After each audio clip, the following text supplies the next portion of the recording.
যত কিছুই কিনি না কেন, যত কিছুই করি না কেন, তাও যেন মনই ভরে না।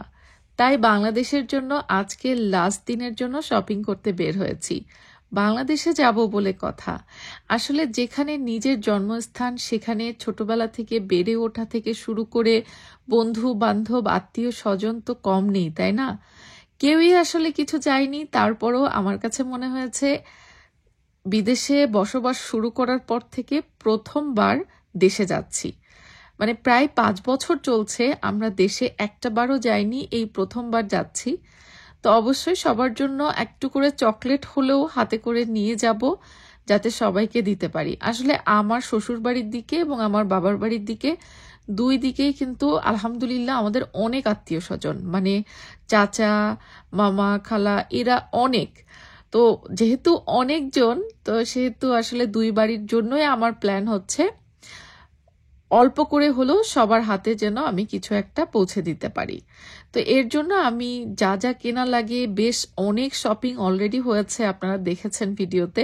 অবশ্য ভিডিওতে আসলে তেমন মানে সবকিছু দেখানো সম্ভব হয় না, তারপরে যতটুকু যা এই সুযোগে পাচ্ছি দেখাচ্ছি। বিকজ এখন আসলে খুবই ব্যস্ত দিন কাটছে, এমনিতেই রোজা রমজান মাসে কিন্তু কোন দিক থেকে সময় চলে যায় টের পাওয়া যায় না। তার উপরে আবার আমার জবে থেকে এখনো আমি ছুটি নেইনি, সো আমার ফুল টাইম জবও চলছে, ছোট বাচ্চারা, সবকিছু মিলিয়ে বাচ্চাদের জিনিসপত্র তো আসলে বেশি প্রায়োরিটি রাখছি, কারণ অনেক জিনিস আছে যেগুলো আমার বাচ্চাদেরকে খাওয়াতে হবে, পড়াতে হবে। এই জিনিসগুলো যারা বাইরের দেশে থাকেন সেই আপুরা কিন্তু আমাকে কমেন্ট করে, ইভেন আমার ফেসবুকে পার্সোনাল মেসেজ দিয়েও বলছেন যে আপু তুমি এটা এটা এটা বাচ্চাদের জন্য নিয়ে যেও, কারণ বাংলাদেশে হয়তো পাবা কিন্তু সেটা আসল কি নকল এটার কোনো গ্যারান্টি নেই। যেহেতু তোমার ওয়েট আছে, তুমি অন্য সবার জন্য এত শপিং করছো বা গিফটের জন্য এত শপিং করছো, বাচ্চাদের জিনিসগুলো আগে প্রায়োরিটি লিস্টে রেখো। তা আমরা সেজন্য আসলে বাচ্চাদের খাবার দাবার থেকে শুরু করে অনেক কিছুই আগে কাভার আপ করেছি, তারপরে যে ওয়েটটা বাড়ছে আমরা গিফটের জিনিস কিনছি। তবে হ্যাঁ, আমাদের যেহেতু প্রতি মাসেই 2টা করে শিপমেন্ট যায় আমার বিজনেস পেজের জন্য, এই জন্য কিন্তু অনেক প্রোডাক্ট আমি আগেই পাঠিয়ে দিয়েছি। যেহেতু সেজার পাপা এক্সট্রা ওয়েট ক্যারি করা বা এক্সট্রা ওয়েট কিনে আমরা সাথে করে নিয়ে যাব এই পরিস্থিতিতে নেই। ওর এখন যেহেতু সার্জারির পরে এখনো ফুল রিকভারি করে নাই, হাঁটাচলা সবই করছে মাশাল্লাহ, ড্রাইভিংও শুরু করেছে, কিন্তু তারপরও আছে না যে এখনো নর্মাল ভাবে হাঁটতে পারছে না। তো এই জন্য ওর উপরে আর অত একটা প্রেশার দিচ্ছি না। আমরা এবার এক্সট্রা কোনো ওয়েট কিনবো না। আমাদের 4 জনের জন্য এয়ারলাইন্স থেকে টিকিটের সাথে যে ওয়েটটা আসে, মানে এক একজনের 40 কেজি করে আমরা টিকিটের সাথে পেয়েছি, আর হ্যান্ডে হচ্ছে 7 কেজি। তো এই টোটাল 47 কেজি এক একজন আমরা পেয়েছি। সো যদি কার্গোর ওয়েটটা হিসাব করি তাহলে 4 জনের হচ্ছে 160 কেজি। তো এই 160 কেজির মধ্যে যেটা হয় আমরা সেটাই নিচ্ছি। আর কেবিন লাগেজে বেসিক্যালি লাগেজের ওয়েটও থাকে, আবার বাচ্চাদের কিছু খাবার দাবার বা কাপড় চোপড় এগুলো হালকা পাতলা নিতেই কেবিন লাগেজ কিন্তু ভরে যায়। সো কেবিন লাগেজের ওয়েটটা বেসিক্যালি আমরা কাউন্ট করছি না। তো 160 কেজি কিন্তু কমও না, একেবারে অনেক জিনিসই আটে। তো গিফটের আইটেমগুলো আমরা খুঁজতে খুঁজতে, চকলেট তো সব কেনা শেষ, এবার আসছি হচ্ছে ব্যাগ কেনার জন্য। একটা ব্যাগও না আমার পছন্দ হচ্ছিল না।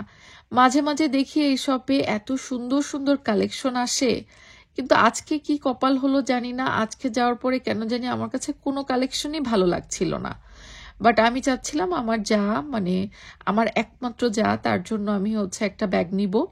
তো সুজন বারবার বলছিল যে ভাবির জন্য খুব বড় ব্যাগ নিও না, আবার খুব ছোটও নিও না, মানে মাঝারি টাইপের কিছু একটা নাও, কারণ হচ্ছে ভাবির একেবারে ছোট বেবি নেই, সো খুব বড় লাগবে না। আর একেবারে ছোট হলেও আবার দেখা যাচ্ছে যে ছোটখাটো কিছু জিনিস ক্যারি করা যায় না। তো এই জন্য মিডিয়াম টাইপের ব্যাগ পছন্দ করছিলাম, বাট কোনোটাই মন মতো হচ্ছিল না। আমার যেটাই পছন্দ হচ্ছিল না কেন, আপনাদের ভাইয়া সেটাকে আউট করে দিচ্ছিল, যেটা নাকি তার ভালো লাগছে না। তো ভাবির জন্য আসলে শেষমেশ কোনটা নিলাম আপনাদেরকে দেখাবো পরে, যখন আমরা প্যাকিং শ্যাকিং করব। আর এরই মাঝে আপনাদের ভাইয়া আমাকে বলছিল যে তুমি একটা বড় দেখে মানে এয়ারপোর্ট ক্যারিং এর জন্য পার্স নিয়ে নাও, কারণ এয়ারপোর্টে বাচ্চাদের জন্য অনেক জিনিস দেখা যাচ্ছে মায়ের ব্যাগের মধ্যে নিতে হয়। তো তো বড় ব্যাগ আসলে আমার নাই, মানে এই জাতীয় বেশি বড়, মিডিয়াম যেটা আমি ইউজ করি পিঙ্ক কালারের সেটা তো আছেই। তো এরই মাঝে সন্ধ্যা হয়ে গেছে, এবার আমাদের ইফতার বাইরেই করার কথা ছিল, কিন্তু দেখেন আল্লাহর কি রহমত, ইফতার হাজির।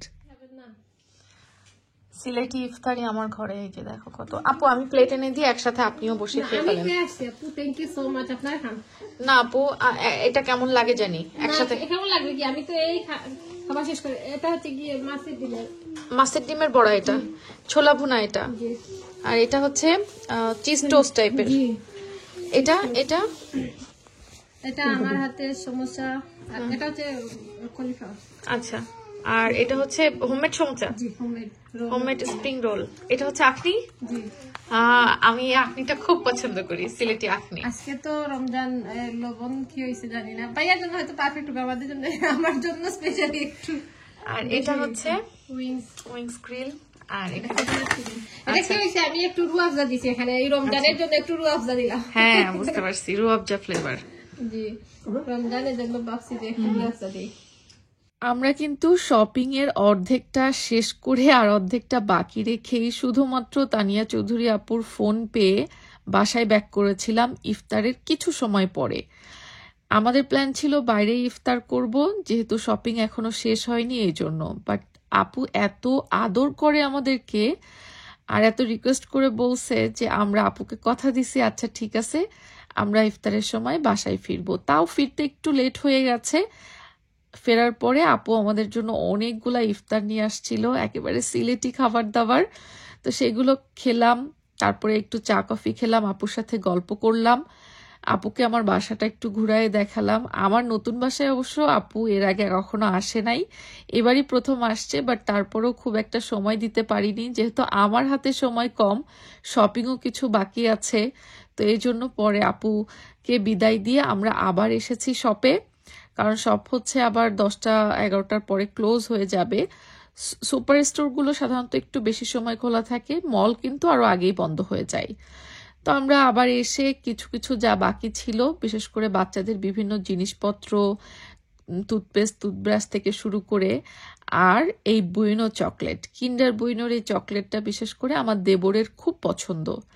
আমার দেবরকে অনেকবার জিজ্ঞাসা করেছি বলো তুমি কি নিবা, ও তো কিছুই বলে না। তো পরে ওর ভাইয়া প্ল্যান করলো যে ওর জন্য হচ্ছে কিছু জিনিস নিবে, সেটা টুকটাক হালকা পাতলা নিয়েছি। আর আমি ওর জন্য বুইনো চকলেট নিলাম, কারণ আমি জানি আমার দেবরের বুইনো চকলেট খুব পছন্দ। আমার ভাসুরের জন্য গিফট কেনা হয়ে গেছে। সো কার জন্য কি কিনলাম ইনশাল্লাহ আপনাদের সাথে টুকটাক করে পরবর্তীতে শেয়ার করব। আজকের মতো শপিং শেষ, অলমোস্ট বেজে গেছে রাত 11টা, 11:30। আমরা এখন বাসায় যাচ্ছি, গিয়ে সেহরি রান্না করতে হবে, এগুলো গোছগাছ করতে হবে, অনেক কাজ, কিন্তু সময় হাতে একদম কম।